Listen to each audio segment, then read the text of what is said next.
How to create a table in MS Word on Android. Hey everybody, welcome back to a new video. In this video, we're going to look up for a tutorial on how we can create a table on MS Word on an Android device. So without any delay, let's start with the process on how we can do it. But before that, don't forget to hit the like, share, and subscribe icon.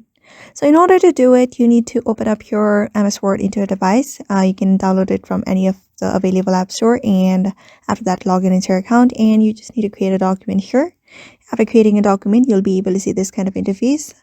And here, in order to create or add a table into a document, what you're going to do is simply tap on this arrow icon at the bottom. You can see with the drop up, just tap on it, and here you can see home option.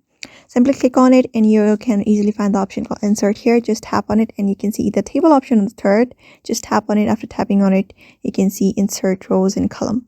So here you can see I've added a table on my screen right now.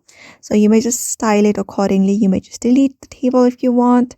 You may just insert the row and columns as well. You may just merge the cells as well, split the cells, and you may just do whatever you want with it after that is done. So this is how you basically insert a table into your document using MS Word on an Android device. So I hope this video was helpful to you, and thank you for watching this video.